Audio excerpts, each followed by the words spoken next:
Ton corps, c'est un ensemble hyper compliqué de plein d'organes qui doivent fonctionner tous ensemble pour que ça marche correctement. Et un des trucs les plus importants de tout ça, c'est ton cœur. Alors comment tu peux savoir s'il fait correctement son boulot ?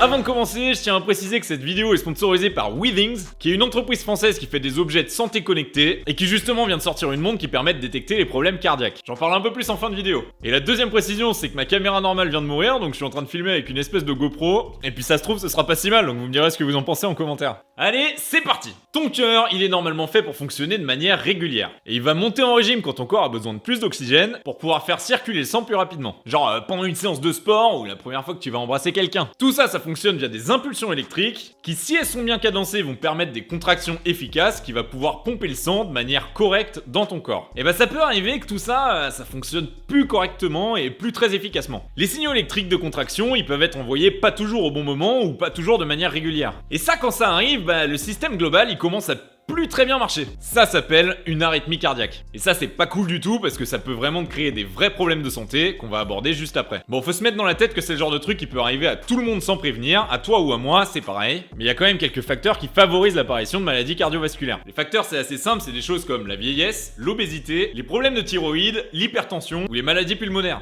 Et tout simplement, un autre truc, c'est si jamais t'as des antécédents familiaux. Bref, si t'es concerné par au moins une des choses que je viens d'énumérer, il va falloir que tu fasses gaffe tout au long de ta vie pour savoir si ton petit cœur se porte bien. Et donc même si t'es pas concerné, ça peut te tomber dessus à tout moment. Il suffit juste d'un peu de pas de bol. Parce que si t'as un problème cardiaque et que tu laisses traîner le truc, t'augmentes carrément tes risques. En gros, quand une contraction cardiaque est trop rapide ou trop inégale, le sang il est pas complètement évacué des oreillettes de ton cœur. Et donc il va s'accumuler et il va pouvoir potentiellement coaguler. Et ça va faire ce qui s'appelle des caillots sanguins. Et c'est là que ton caillot, il peut être pompé du cœur vers le cerveau et bloquer l'irrigation sanguine de ton cerveau. Et ça, ton cerveau il en a quand même pas mal besoin pour fonctionner. Et donc c'est là que tu fais ce qui s'appelle un AVC. Un accident vasculaire cérébral. Et ça peut te paralyser ou tu peux carrément en mourir. Donc c'est plutôt pas mal de réussir à l'éviter en général. Et un des gros troubles cardiaques qui peut générer des AVC s'appelle la fibrillation auriculaire. Et elle provoque de 20 à 30% des AVC. Les symptômes possibles de la fibrillation auriculaire, en gros, c'est des palpitations, de l'essoufflement, une tension artérielle assez faible, des malaises ou une fatigue générale un peu constante. Mais le truc compliqué de la fibrillation auriculaire, c'est qu'elle est difficilement détectable parce qu'elle est pas constante. Au début, elle va apparaître seulement de temps en temps de manière un peu imprévisible. Donc tous les symptômes dont je viens de parler, ils sont sûrement pas assez puissants au début pour que tu ailles voir un médecin en lui disant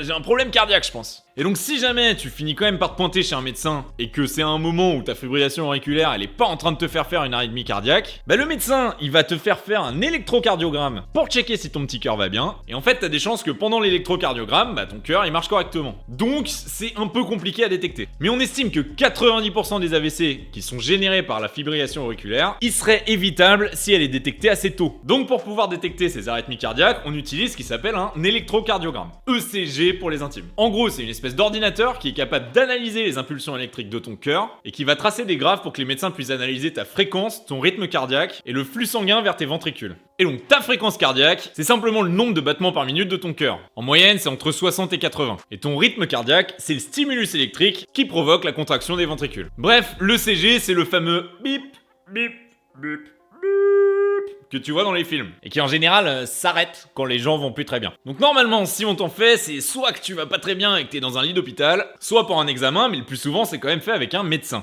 Et c'est là qu'on en vient au sponsor de la vidéo. Parce que Withings vient de sortir début septembre la montre Move ECG, qui est la première montre analogique avec un électrocardiogramme embarqué. C'est celle-là. Déjà elle est pas mal sexy vu qu'elle est analogique et qu'elle a pas trop une tête de montre connectée, et que en plus d'être une montre de santé connectée, donc qui fait tous les trucs normaux du style contrôle du sommeil, tracker GPS, calculer le nombre de pas que tu fais dans la journée, tout ça, le fait qu'elle ait un électrocardiogramme intégré, ça a carrément un intérêt médical. Parce que si tu sens que t'as les symptômes que j'ai décrits un peu plus haut à un moment de ta vie, tu peux checker directement si ton rythme cardiaque va bien. Parce que tu peux enregistrer directement un ECG et l'application elle va l'analyser pour te dire si c'est normal ou pas. Et donc l'ECG Move elle est capable de détecter la fibrillation auriculaire. On va faire un petit test. Alors c'est parti, je me lance un ECG, on va voir ce que ça donne. Je sais pas si vous voyez là. Donc ça c'est mon battement cardiaque actuellement et l'enregistrement est en cours. Ça prend 30 secondes donc on peut attendre un peu. Ça y est, la mesure est terminée et il me dit hop. Donc mon rythme cardiaque est normal et je suis à 88 battements par minute. Bon ça c'est sûrement l'effet tournage parce que je l'ai essayé ce matin et j'étais à 55. Donc bon ça va, j'ai l'air d'avoir le cœur qui bat à peu près normalement. Bref les maladies cardiovasculaires, c'est un sujet qui est quand même assez peu connu, assez peu discuté. Mais encore une fois, ça peut te concerner à tout moment de ta vie. Des fois, il suffit juste de pas avoir trop de bol. Allez, si t'as aimé, n'hésite pas à liker et t'abonner à la chaîne. Et moi, je vais aller faire mes 10 000 pas de la journée là. A plus!